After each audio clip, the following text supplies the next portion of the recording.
Ale tylko miałem dużego kebaba, ja miałem średni kebab, to wiesz. Nie chcę pamiętać.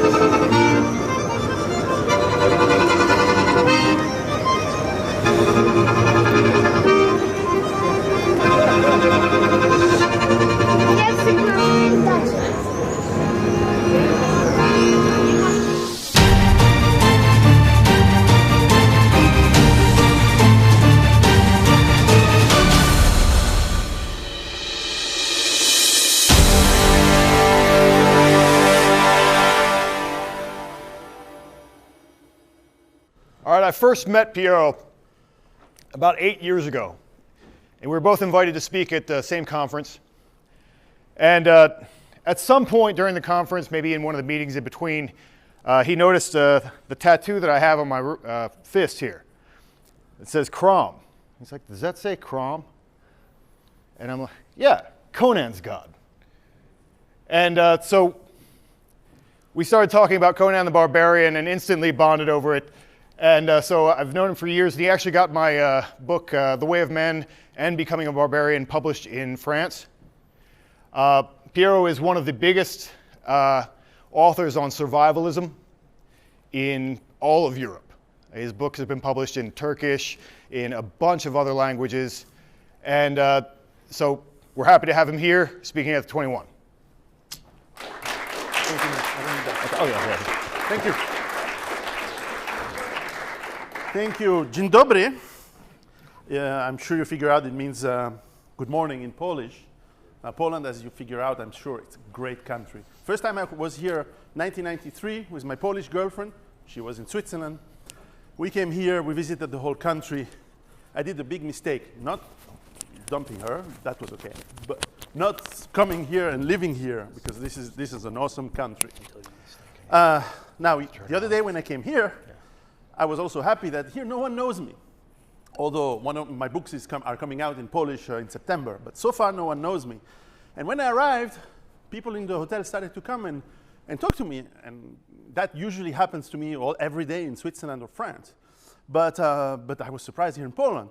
Of course, it was some of you who didn't know me and say, hey, are you Rich Cooper? I said, no. He's more handsome than me. So yeah, my name is Piero Giorgio. I'm Swiss, originally Italian. I've been writing books for the last 9 years, one of which has been a super bestseller, translated into English, Italian, indeed Turkish, Polish, Romanian, Arabic, Russian, etc., etc. And but that's not all my life, of course. Before that, I worked in about 20 years in the software industry. I made my first $1 million when I was 27. I've been an entrepreneur. I've sold my company. Married, 4 kids. So I've had the life. So it's also based on this experience that I take what I'm trying to explain to you today. So since the dawn of time, of course, survival was paramount for the tribes of men and women and children that lived or tried to live as much as possible in mostly the wild. And in those tribes, because it was the evil patriarchy, who was taking all the risks, planning the future, defending the tribe, defending themselves, defending the women and the children? It was mostly the men, right? And one of the things that are important when you want to survive and prepare to defend your tribe, yourself, your woman, is of course think about the future, think ahead. So over time, the people who were careless, who didn't think, well, natural selection got rid of them because they couldn't pass their genes, because they got caught sleeping by the saber-toothed tiger, or they got caught unprepared by a storm, or they got invaded by a conquering tribe that killed them, killed the man and fucked the woman. That's how it worked.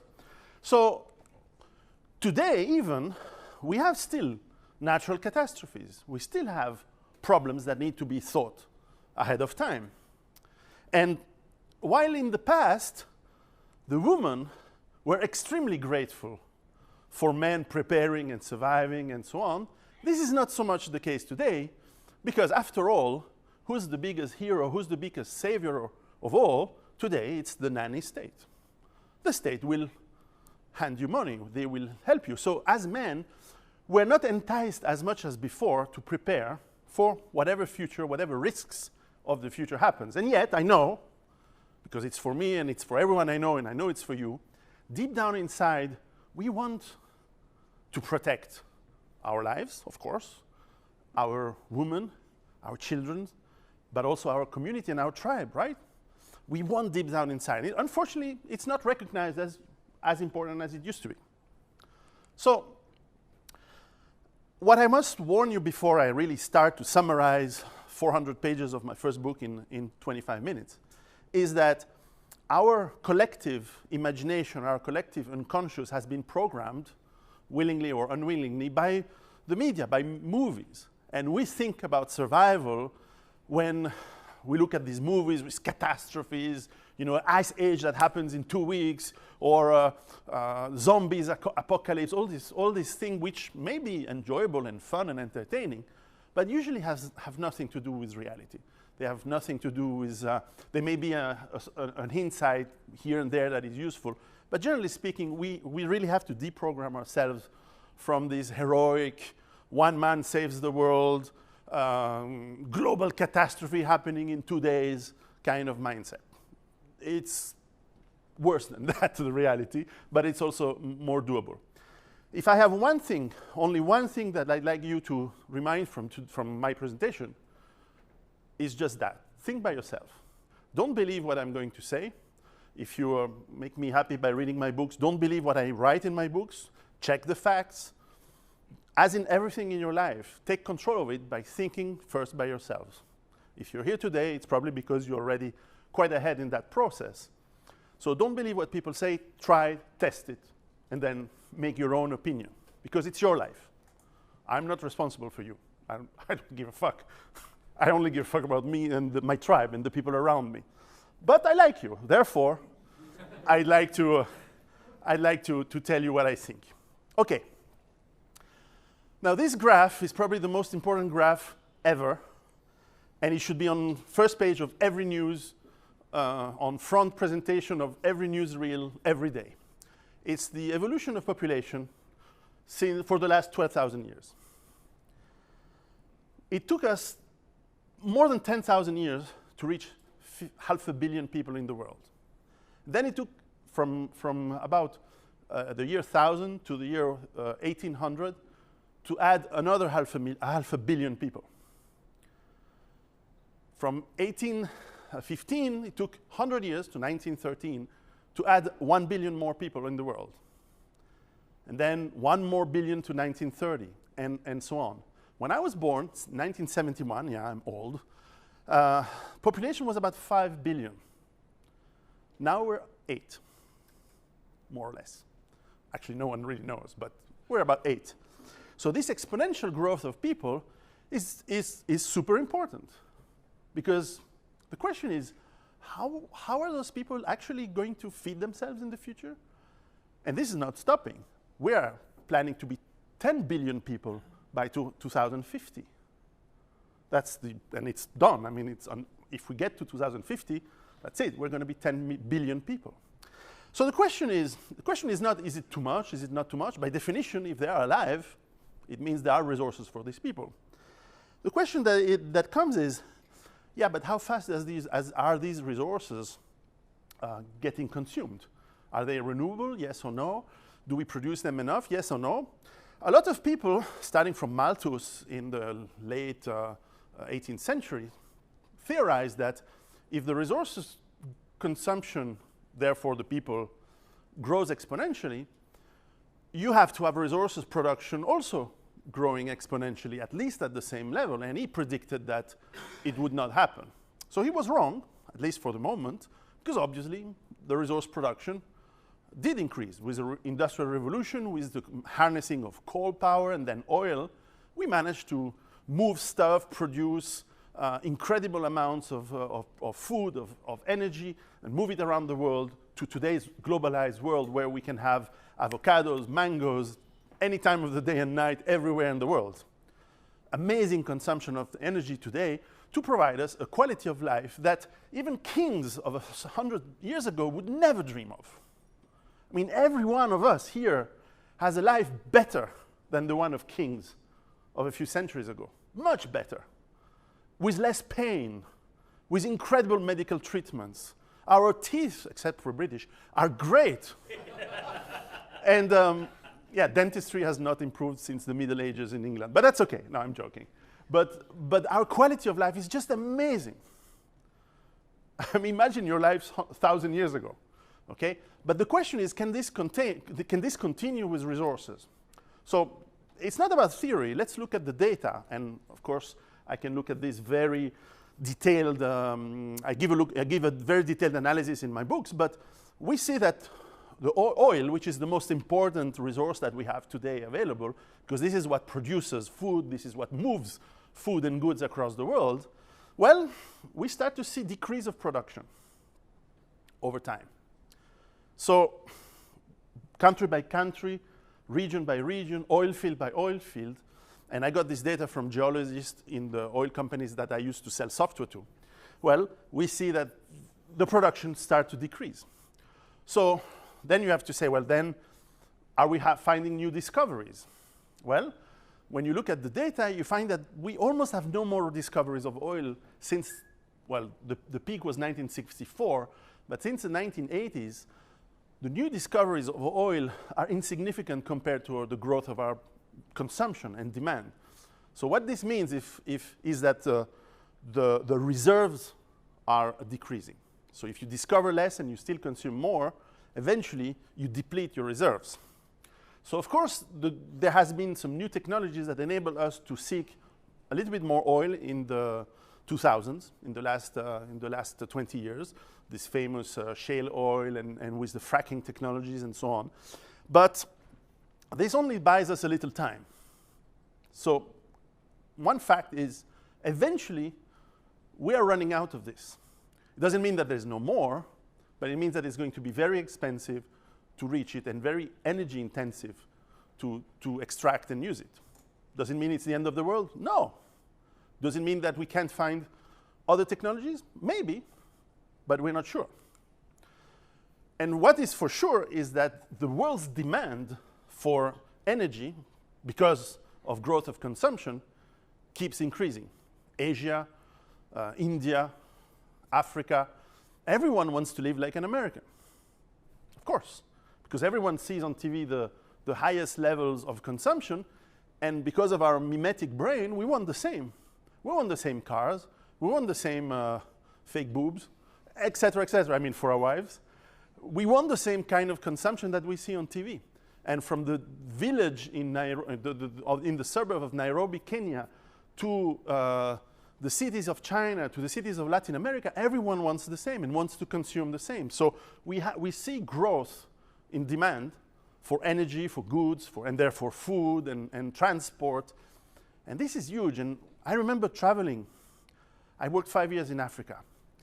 And Africa when I started to go there, I can remember my cognitive dissonance, because I was expecting to go into very poor places, and that's what we still receive from the media. And there are some very poor places.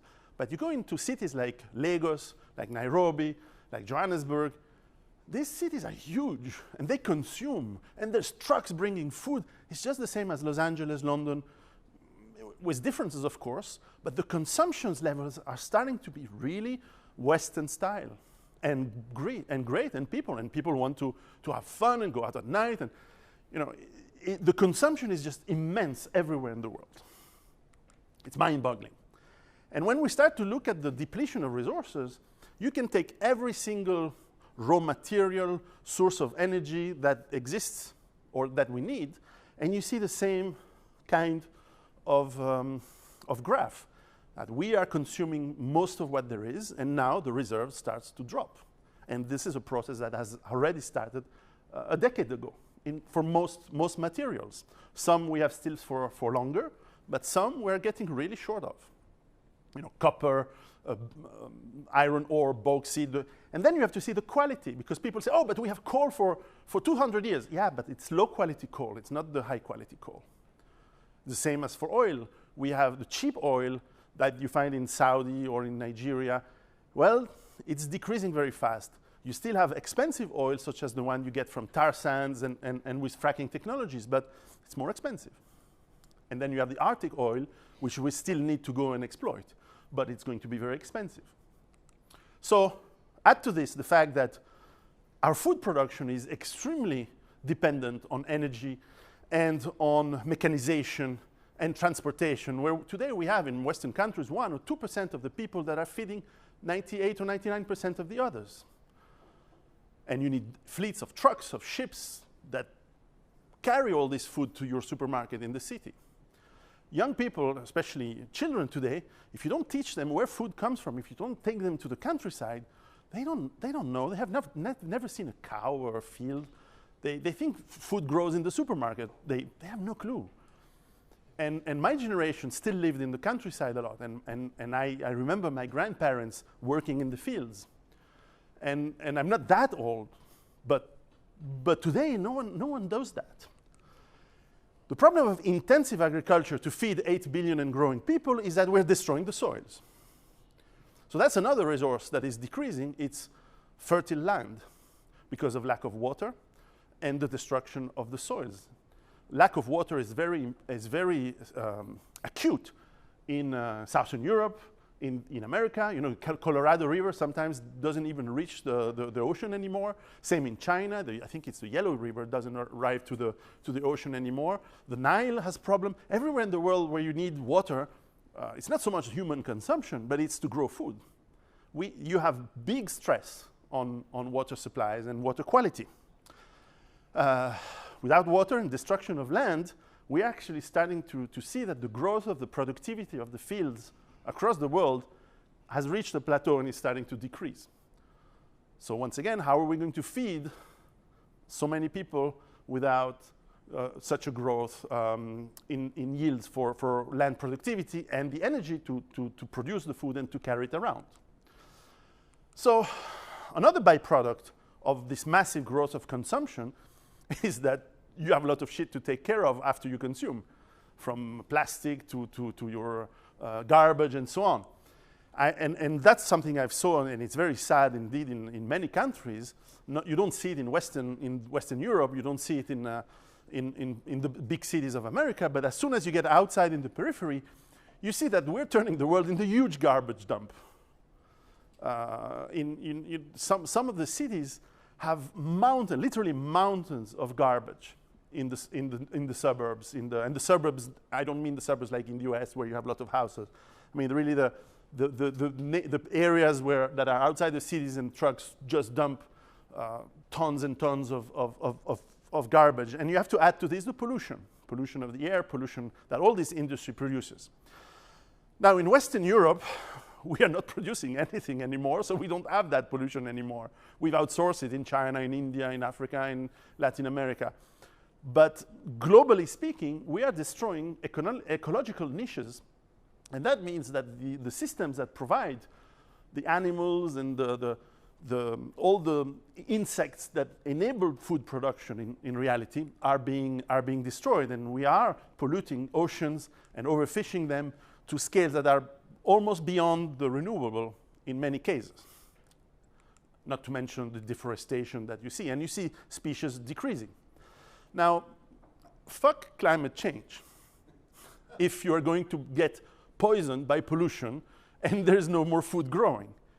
I mean, they talk about pie in the sky change of climate maybe in 100 years, and I'm old enough to I've seen no climate change in my life. And they used to talk about glaciation when I was a kid, and now it's about, oh, we're going to die in... No, I think it's bullshit. Well, I don't really know, but I smell bullshit. However, what I know, because I've seen it, is that we are destroying environments all over the world, especially far away from our eyes in the Western world. And this is going to have an impact on the food production and the number of animals that exist. And we already see an impact, because in the countries that global consumption and local mismanagement has turned into shitholes, you start to have people who cannot feed themselves. And this has increased in the 70s. Now, while global poverty has actually decreased, we start to have pockets of overpopulation and really food supply problems. And usually, when people are starving, they fight for resources. And when they fight for resources, they get angry and stupid. And when they get angry and stupid, they get caught by the stupidest of ideologies. Usually it's socialism, but sometimes it's something else. I'm trying to be politically correct. I don't know about the censorship. But anyway, or they move. If you don't have any resources, you don't have perspective, you move to places you think that you will have. So you start to have these massive invasions of people moving from one place to another. And this is just the beginning. This is just the beginning. And I was saying this 10 years ago, and people were saying, but come on. Then you had the invasion of 2015. And we're paying for it, which is amazing. And which brings crime, which brings terrorists. In London, one knife attack every hour. I mean, it's crazy. You have tensions. And of course, you start to have the problems of multiculturalism. Multiculturalism means multi-racism, means multi-conflict. This is why in Poland, you have any terrorism in Poland? No, okay? So politicians and leaders don't worry. We're going to solve all these problems by growth. That's what they sell when they want to be elected. I'm going to do this, I'm going to spend money, this is going to bring growth. I will increase programs, and with me, you're going to have less unemployment, we're going to create jobs. How are you going to create jobs? With less energy in the future, with less resources, and with more and more uneducated people growing in the world. They have a solution. It's borrow money. Actually, they don't even borrow, they create it. They create it from thin air. I take the example of what is still the #1 economy in the world, well, at least financially, the United States of America. The debt, the borrowing of money has just kept increasing. And you think that from 2008 to in the last 10 years, there's been more money created in the US than in all the history of the country. Have you seen a doubling of airports, roads, bridges in America in the last 10 years? No. This money has been created from thin air and is been using to keep the economy growing and afloat. When I did my first research for the books, in 2008 and 9, you needed to invest $3 to create $1 additional of growth of GDP in the country. Now we are at 14. You need to invest $14 in the economy to get one back. Anyone who's an entrepreneur knows that this can't continue.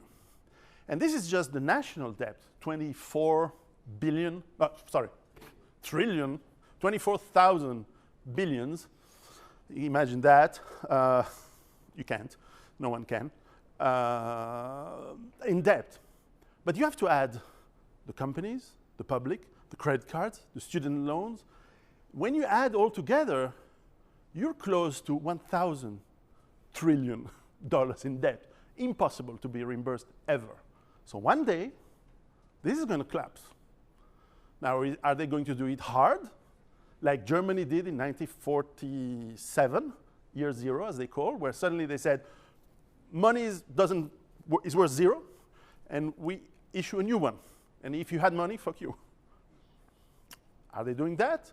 Or will they manage this badly and create hyperinflation? I must say I was wrong in my analysis in 2011, because I was expecting this to happen very soon, but it still hasn't. It means that people are really dumb to believe that the money is still worth something. But, until there is energy, if you believe a fantasy, you can keep believing it. So it's continuing. And just to give you perspective, the debt of America today is much higher than any time in the past that they had wars compared to the GDP.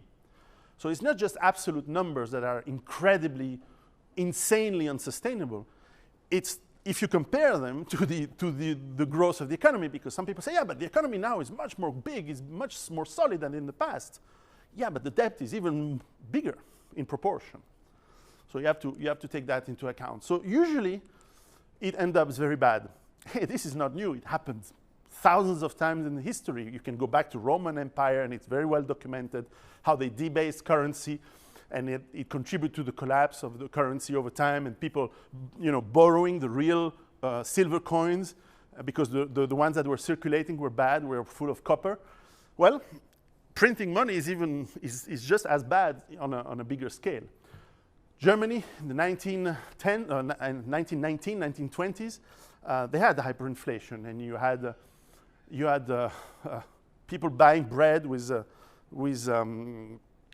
kilos of money, piles of money to buy the simplest things. Yugoslavia, just before the war, had also a big, before it exploded, they had lots of hyperinflation. And I lived personally in Zimbabwe for a while they had the crisis, was 1997 to 98. And I've seen what happens when people don't trust the money and the government fixes prices and no one wants to sell because they don't want to sell into the local currency. They only accept foreign dollars or something. Well, people go insane. There's no more food. People starve in the streets. It's pretty impressive. I've seen lots of shit in Africa, I can tell you. And usually this brings down the real economy. And then you don't have production. And then you have unemployment, which you should add to today's situation where in Europe, for example, it's a bit less so in the US, but still, we don't produce anything anymore. Even if you have large brands, everything is produced elsewhere. So we're in the service world, and the service world is extremely dependent on government handouts, on jobs that are dependent on the finance. And if the finance goes bad, well, you'll have big time unemployment. And this of course, is something that people don't like. And of course, we're still in a system, because we live in a fraudulent system where you have a sort of socialist system for the very powerful companies and rich people. They're not dumb. They know that the government will help them, so they buy politicians so that the politicians bail them out when there is a problem. So you have this weird system where, while we're very liberal, and it's a good thing, and I mean that as an economic liberal definition, we have a system that is almost communist for the very wealthy and very rich. Not that it's bad to be wealthy, I think it's great, but you cannot have a system that people agree with when if you fail as a bank, they bail you out, but if you fail as an individual, you go to jail. No. This smells very bad. This will make people angry, and it is making people angry. And we're in Europe. We know how corrupt the governments and especially the ones of the European Union are. This looks like still rich, but very much like the Soviet Union. And I remember the Soviet Union, and my friends of my age in Poland and in Romania and in Eastern Europe, where I also worked a lot, they remember very well how corrupt and how inefficient the system was. And they all tell me, European Union, it's exactly the same thing. And I look at the names and say, well, it's the same people. It's only the sons of the people who used to be at the time. So usually when things go bad, there is one solution. And you take people's focus into something else, which is usually war. And war has two advantages today. One is to take focus of people away from their problems and try to stick them together, although I'm not sure how it works today in such a multicultural, multi-ethnic world. But there's another one, which is to go and grab resources. Now, Zimbabwe is not a real interesting democracy. Have you seen any military intervention to go and save Zimbabweans in the last 20 years? Not really. But had they had oil, oh, you need to bring democracy there immediately. Oh, how bad they are. Iraq, Libya, Syria, all countries where there is oil. When you cannot control them, when you cannot bribe them, you invade them. Nothing new. This is what empires did since the dawn of empires 10,000 years ago. And if you have to lie to get the war done, doesn't matter. You will do it. I'm sure you still remember that, even if some of you are young. Now, believe me, when you're on your receiving side of American democracy, or any empire really, it sucks. You die by the millions. And you move away to other places, and you destabilize other countries. Before, after, it's never good. And this is key because it's part of the moral element of our societies. We used to believe, and in some cases we used to be, the best, morally. We used to be we had flaws, you know, there was slavery 200 years ago, but we fought against slavery, and we were the first ones to remove it. There was imperialism, but we decolonized. And at some point we said, yeah, look, we're great. Look how white knighting we are compared for everything, you know, if I take an analogy. But doing wars to grab resources, and it's not us, it's not you, it's not Americans, it's not the British, it's not the French, it's the elites that rule, right? But we have to face the people that have been bombed and have been humiliated who come to our countries, and they don't make that difference necessarily. So they hate the fuck out of us. Not all, but that tension is existing. And we have to realize it's true. And I'm not saying I love everyone, kind of, but I'm not against people. But I have to realize, we have to recognize the reality of the world. Is that there's a lot of people, there are billions of people who don't like us. And actually they don't like each other. No one likes each other in most of the world, in fact. And these tensions are growing, and you can feel them, you can see them in the last 10, 15 years. They are growing, and they're sometimes in France, sometimes in America, sometimes in Greece. And they grow, and then they get down, and then they grow bigger, and they come down. And now it was in France this year. And the police is more and more hard on them. The police state, the surveillance is stronger and stronger. And we have more and more intrusion and removal of our freedoms. And being born in the early 70s, you know, I was in this window of time, 1970s to the 1990s, where you really had freedom. You could joke about everyone, about anything. You know, you could joke about handicapped people, Jews, blacks, you had racist jokes, but you did it together with them. And they had jokes back, and this is how you create brotherhood. This is how you create friendship, when you can joke, when you can say things and say, hey, you look stupid, or, oh, okay. And they say, well, no, you look stupid, and then you laugh, you have a beer or a drink or something. I get along with people. I used to work in Israel, in Saudi, simultaneously. I mean, in Africa, I get along with everyone because I can joke and I'm open-minded. But today, this is not allowed anymore. Today is everyone on his own, and because you're not allowed to talk and joke, and then the hatreds start to happen because we are breeding. First of all, there are differences, but on top of those differences, you create the hostilities, you create these tensions, and you increase them instead of making them smaller. And the government's intrusion in our lives make this even more difficult. We're all not scared, it's not the world, but we all apprehend the fact that we could have our YouTube channels disappear like that, or books on Amazon not be depublished. I mean, what the fuck? One day there's going to be a guy who takes a gun and goes to YouTube and make a massacre. I mean, this is stupid. This is not how you manage a society. And yet, this is what's happened in the last 20 years. We have increased something that looks very much like George Orwell's 1984. And it's worrisome, because I used to like my 1970s and 1980s world. You had fun, you could talk with people, you could joke, you really had this idea of brotherhood between people and between nations and between cultures, and you could discover people. Then there was no racists in the 70s and 80s. I mean, it was great. Now it's everywhere. And now everyone is a Nazi, which is also incredibly stupid, because then you devalue the terms and you devalue the history. Anyway, in my opinion, but again, think by yourselves, and I'm summarizing, we're getting to a dead end. This is not going to survive very long. This society cannot continue very long. Now, I predicted that the moment of greatest danger starts in 2020. We're getting near. Am I right? Am I wrong? Did I predicted it too soon? By 5 years? By 10 years? I don't know. But certainly, I believe that there is no way we can change this direction. It will have to reboot. It will have to collapse. Now, there's 3 ways to do that. Let's assume it does happen, and we're going to see what it means. But there's three ways you can approach problems like that in life. First one is to say, okay, let's be zen about it. So maybe society will say, okay, we have to reboot everything. Fine, we shake our hands, we roll up our sleeves, we work.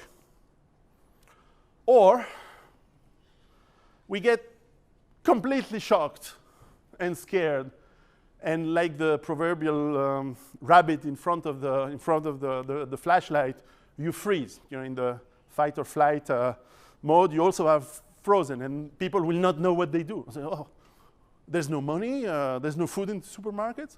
What can I do? Or people become really upset. I don't know. I've not been there. And what I can see, however, is that we're not civilizations, and I should include really most of the world of that, of the world in that. We're not civilization of responsible citizens. We're consumers. We're just taxpayers and consumers.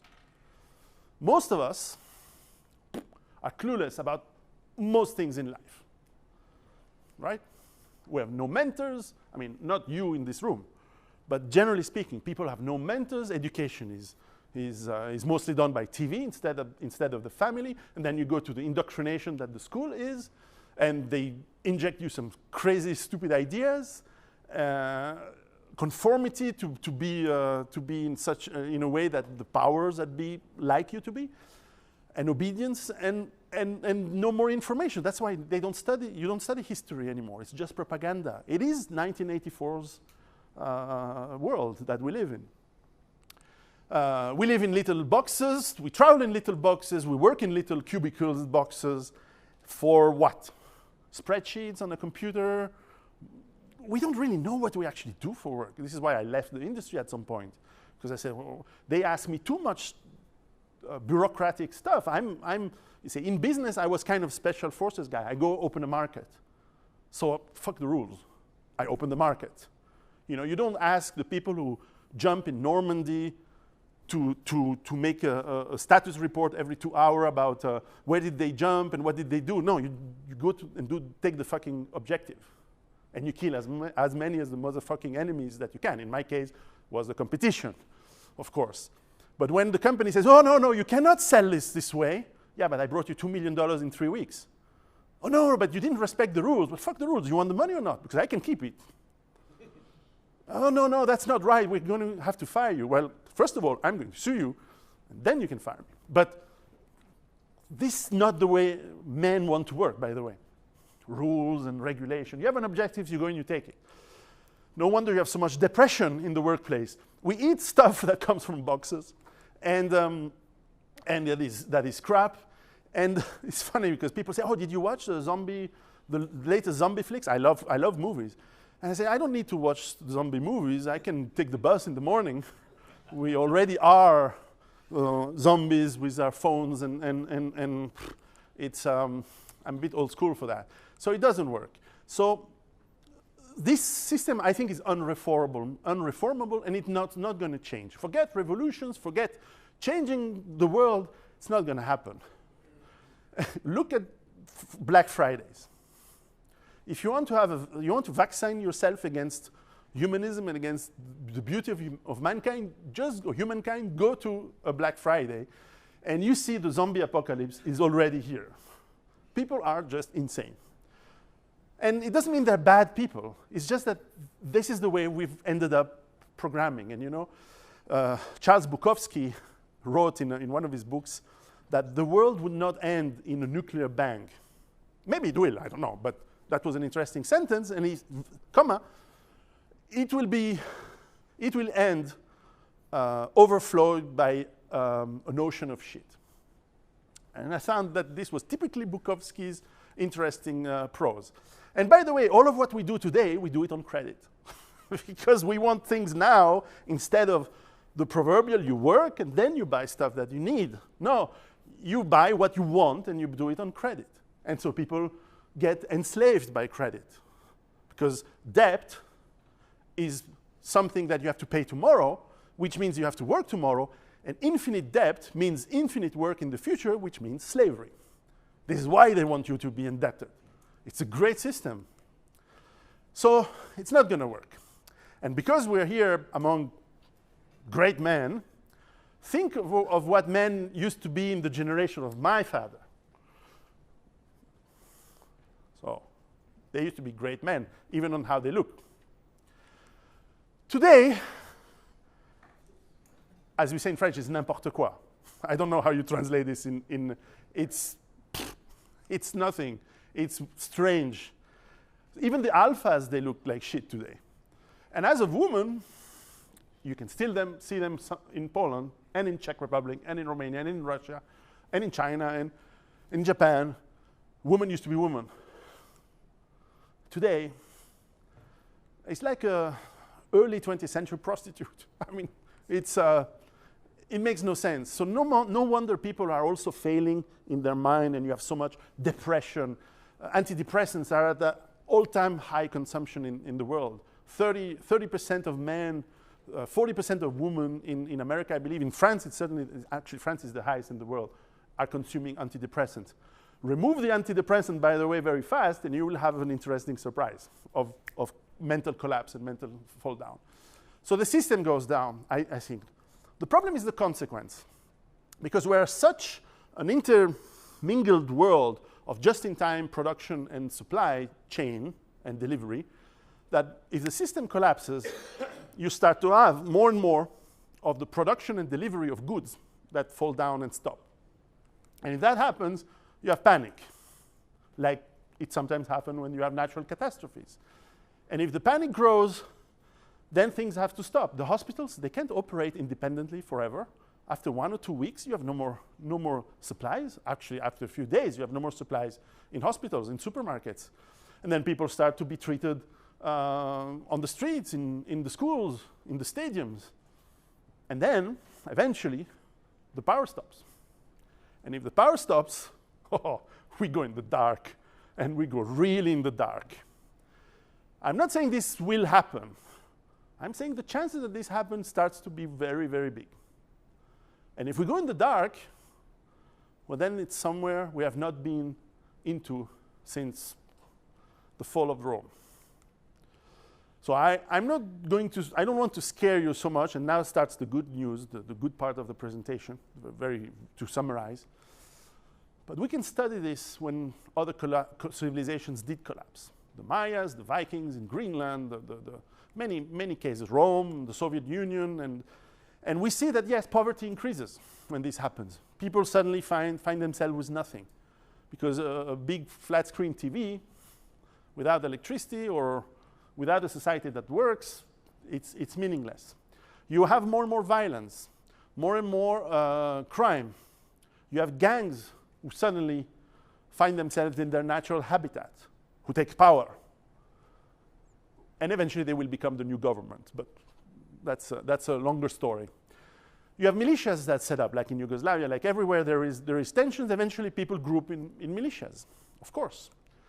And people move because they want to be with people and in areas where they don't get hunted down by the militias or by the gangs. So like in Yugoslavia, like in the partition of India and Pakistan, like every time there's been like the creation of Israel, every time you have some major shift in the population, you have people moving, and this is dramatic. It's tragic. And most of the time they end up in refugee camps. This is very dangerous to be in a refugee camp. And when things are really bad, you can count on one thing to happen. The great exterminator of humanity that has been around and waiting for the last 100 years, but has been always here, always among us, which is illness. And once in a while, when we're weak, when our immune systems are down because of war, because of fatigue, of illness, the illness comes and the virus hits. And then you have, after World War I, 60 million people killed by the Spanish flu. And you have the plagues, and you have all these things that are coming back. It will come back if we get into this scenario. So I'm painting a dark scenario here. And once again, think by yourselves. It may not go to this level, but it could. So the question is, as men, we're supposed to think about the future, hope for the best, but prepare for the worst. Because if nothing happens, it's like insurance. You don't cry because your insurance on your house hasn't worked because the house didn't burn, right? You're happy that you have insurance, and you're happy that your house didn't burn down. But just in case, you want to have some money on the side, you want to have some clothes ready to go, because if your house burns down, you want to be able to take care of you and your family while the insurance pays and while you can get into a new house and so on. Well, what if civilization burns down?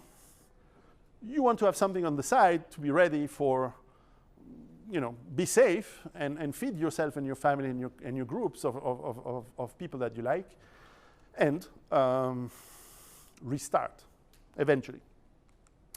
So my idea was this idea of sustainable autonomous base, which I explain in my books. But the basic thing is, whether you live in the countryside, in a suburban house, or in the projects, or in a very small non-common place like a boat, or I've seen people in caravans and things like that.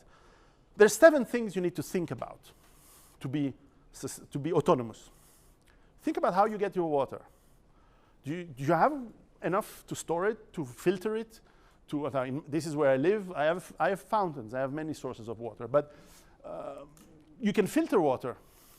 You can store it. You can use it wherever you live. So think about water. First element, very important.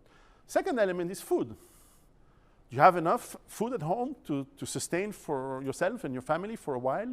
And how long? 1 week, 2 weeks, 3 weeks? Then after a while, you probably need to think about how about you're going to produce your own food. Food of quality and food that is nutritious for you. Not everyone can have a garden, of course. This is my garden. But this is the food I produce. It's super good. It's super tasty. I do it small quantities. I'm not 100% self-sufficient. But I learn how to do it. So you can do it on the balcony and learn. It's the skill that matters. You don't need to have your farm necessarily today. But it's something that you learn how to do. Again, some of the food I produce in my house, my farm. And then you can have your animals. So you can increase step by step. And you can hunt or fish. And indeed, you can store some of the food that you need in case you have bad times. Third element is health and hygiene. How can you ensure that you have the best immune system in case of problems, that you are fit as possible? This is my big problem. I love food too much.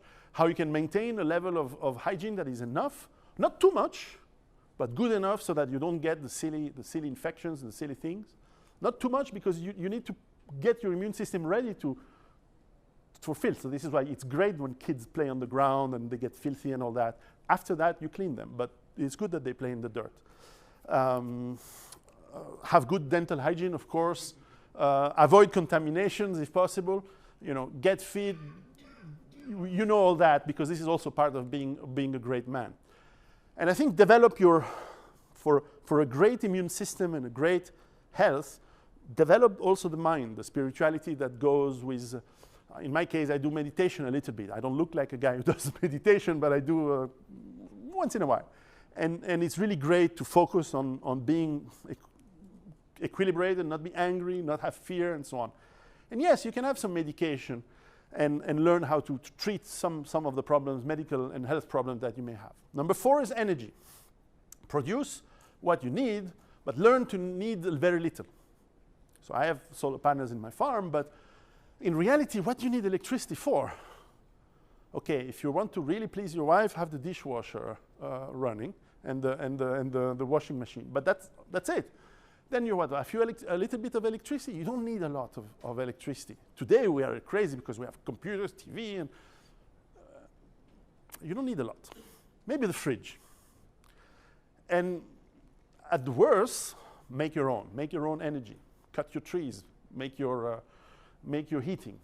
This is a very large topic that I explain very deeply in the books, but at the worst, you have very rudimentary energy that is okay for you. Number 5 is knowledge, skills, but also what makes our civilization, whatever is yours, by the way. the literature, the music, the stuff that you want to keep with you for the next generation, and what you teach the next generation. There's a guy who says often, oh, what kind of world we're leaving to the next generation? Well, fuck that. What kind of generation are we leaving the world? Are we raising our kids to be real good men and women, or are we relying to the state to make them slaves? No, no, no. We have to take care of our children and of the new generations. And learn the skill, the manual skills. You can be a banker, you can be a salesman, but learn how to plumb, how to put electricity, how to make all this. Yesterday there was a great example on that. So yeah, number 6 is defense. I was hesitating to put this image or this one. Since it's a men's conference, we'll keep this one. Defense is about recognizing that not only do you have the right to defend yourself and your family and your people, it's your duty. Because if you don't, whoever attacks you will attack someone else after you. Whether it's a burglary or a murder or whatever, or a rape, your job is to stop the fucker. And it's your duty. And your duty is above the laws. So some people, they say, oh, but we cannot do the laws. Fuck the laws. You defend yourself. I'm not saying that you have to kill people. No, I'm saying you defend yourself and you neutralize the aggression by any means necessary, but you neutralize the aggression. The law is, in fact, agrees with that when you actually look at the law in most countries. Now, some countries are less, have regressed, like in the UK, that you have almost no rights to do, but in most of the countries you can do a lot of things. Now, can you guess who said this sentence? I do believe that when there is only a choice between cowardice and violence, I would advise violence. Gandhi. Exactly. I'm happy you say that. So countries today like Switzerland, like Israel, like Russia, like China, they still agree with this idea. We don't take any fuck. If they fuck with us, we'll fuck back 100 times bigger. This is how it should be. Yeah. Gandhi understood that.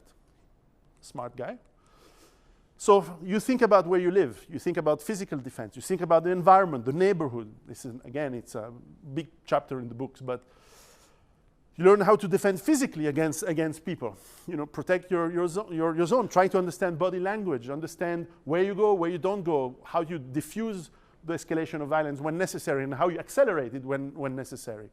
Learn martial arts. You know, I do Sistema and I do Muay Thai, but you can do a lot of other things. You have Krav Maga, you have so many things. Jiu-Jitsu, you have MMA, you have some. And get to learn how to use the most efficient tools that there are, which are guns. Long guns, handguns, whatever. And remember that the state wants you to be disarmed. I think this picture was done here in Poland 70 years ago or more. But the state wants you to be disarmed because who's killing people in history? Is it mass murderers? Is it Ted Bundy? Yeah, they kill a little bit of people. But who kills people is the state. It's the state who commits genocide. Usually socialist. The National Socialist, or the, in this case, Mexican Socialist, the Soviet Socialists, the Vietnamese or the Cuban. I mean, the list is long, about 100 million people killed in the 20th century by the socialist state around the world. And so we need to realize that the armed citizen is the only guarantee against tyranny, the only one. It's not democracy. Democracy is a byproduct of the armed citizen. This is something that very few countries understand, but it's fundamental. So eventually you have militias, like in Kurdistan, they had all this shit for the last 10 years. Well, they've armed themselves and they found militias. So eventually this is what's going to happen. And number 7, very important, this is where is going to be where the next presentation is going to be mostly about, I believe, is the social link, the social bond between people. Because here's a secret. You're not going to survive alone. For a while, yes, but eventually you need to survive as a tribe, at least as a family, but you have to group yourself with your neighbors, with your friends, and it will happen over time, but you could prepare that now. And it means that you have to think like we used to think when there were villages, when people were living in small communities. We live in cities today, and in the city you have the anonymity. This is why you can do pickup artistry, right? Because no one will recognize you after that. But do that in a small village. If you're a pickup artist in a small village, the father of the girl will come to you and beat the fuck up. And if you start again, they cut your balls off. Any culture throughout the story of humanity. In the city, this doesn't happen because, hey, who cares? You go and you dance. I've seen I've never been in one, but I know how it works. And yeah, you can do that in the village. But on the other hand, people stick together against the foreigners, the people from the next village. You know, but this mentality is something we need to get back because we have lost it. And that means the bonds of friendship, the having drinks, sharing. And today, what I see great in these conferences is that you have a sense of bond. You have a sense of brotherhood between men. And it's between men. You don't care about women friends. It's irrelevant. Who cares? But you have friendship between men, and you protect the woman. And you get back the ideas of celebrating and realizing the cycles of nature. Because this is the base.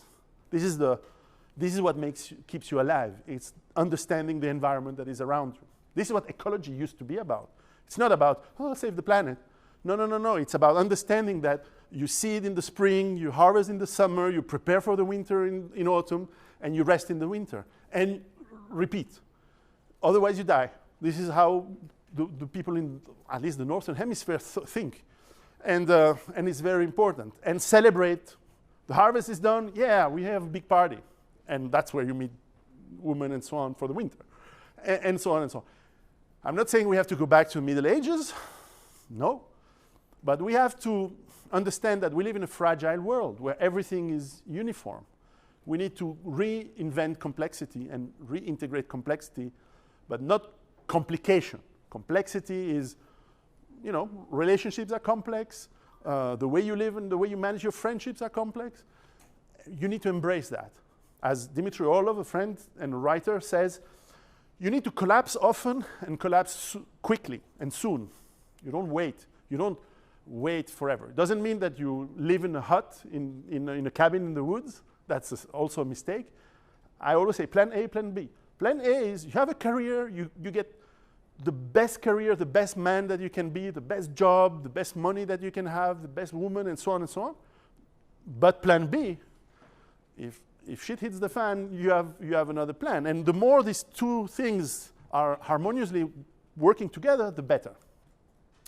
So simplicity. So in the end, the choice is yours. You can slob on your couch, just as, you know, woman or anything else in life, jobs and whatever. Or you can be prepared. But it doesn't matter. The idea is that those who will survive are those who will create the world of tomorrow. So I'm not a pessimist. I'm not black-pilled. I'm super happy because whatever happens, the world of tomorrow will be the world that is created by the men who will survive. And my instinct tells me there's not going to be SJWs and feminists and all that, and socialists and all that crap in the world of tomorrow, because by definition, this is what kills the world. What makes a world thrive, it's great men, great women, complementing each other according to your morals and I'm not a moralist. I'm certainly not someone who says do this, do that. But this is the harmony that makes a new world. And by definition, this is what's going to happen. The question is, are we going to be part of it? Are you going to be part of it? I hope I will. I hope my children will. And I do everything for that. And that is what I hope the women around me recognize me for, to be as a positive. It's not easy because we live in a world where, you know, they get money anyway by the state. So you have to work hard, and you have to work, most importantly, for you first. So as we all say, you know, be the best man you can be, also works in this situation. So with that, I thank you very much, and I'll be here now and for the next 2 days to take any question and have any chat with you. Thank you very much. Thank you, sir. Piero, we have time for 2 questions right now. If you guys have questions in the audience, you can raise your hand. I'll come over to you. Any questions? If not, we will go on a break. Richard? There you go. Oh, of course he does, the Brit. Fucking Brett. Red coat. The red coat's here. One of the things you were talking about with the political correctness and telling jokes, there's a Slovenian philosopher called Slavoj Žižek. He said in the Yugoslav army, the way for dealing with that for Serbs to serve alongside Croats and Bosnians is you had to tell jokes about your culture. You'd have to say the dirtiest, most foul joke and about how awful your culture is in order to move forward. Do you think that's a useful discipline that maybe we should bring back? I think that this is something that, by the way, the British, which have, in my opinion, the best humor in all of the world, in the different cultures, you know, from Monty Python to have this great self-depreciation humor. I mean, they're not self-depreciation in other things, but in humor, they know how to make fun of themselves, not taking yourself seriously, and it's very important. Jewish humor as well is very, very interesting. I mean, I've heard the most anti-Semitic jokes coming from in the synagogue, not even from Jewish people, but in the synagogue while there was the last one they were saying me, according to women, this was 3 weeks ago. I was going to the bat mitzvah of my niece, and the guy was saying, "Oh, you know, I'm divorcing and all that, but my wife isn't Jewish, but you know," and he was saying, you know, any woman that divorces becomes automatically Jewish. Okay, why? Because it's never her fault and she never apologizes. So this is untellable as a joke if I was saying it me, but the guy, you know. So, but what does it mean? It means he recognizes some of the flaws of his culture and he's joking about it. So he's basically saying, you know, I don't take that as too serious, so it's okay. In Africa, I can tell you, I've heard the most unrepeatable jokes between themselves. And I was like, well, even in the 90s, I was saying, I could not repeat those, but it's okay. And then because, you know, one of my, let's say, brother in arms is an African, Pan-African nationalist. He wants Africa to be African and with Africans, and he doesn't want Africans to go to Europe. He wants them to develop the countries where they are from, where they're born. And he says the most vile jokes about the intelligence and the penis size. But because of that humility, that showing, you know, you show your vulnerability, well, between men, because if with women it doesn't work.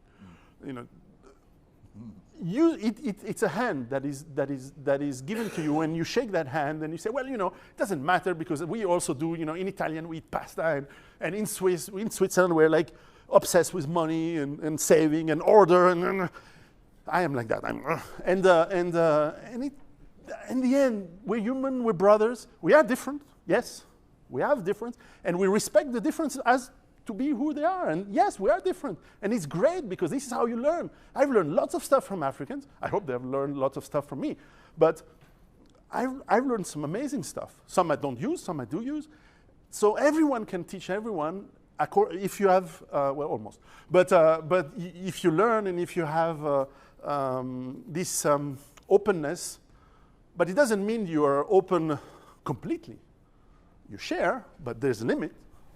You know, you don't give your daughters to be fucked like that. Wait, hold on a second. You need to show your quality as well. But maybe going off track, but it's very important, I believe. At least it's my culture from the 70s and 80s. I know that for young people who are in the room today, who are born in the 2000s, this is not usual. This is weird. This is, this is a strange culture coming from America, where you hurt my feelings. You cannot say anything. Fuck the feelings.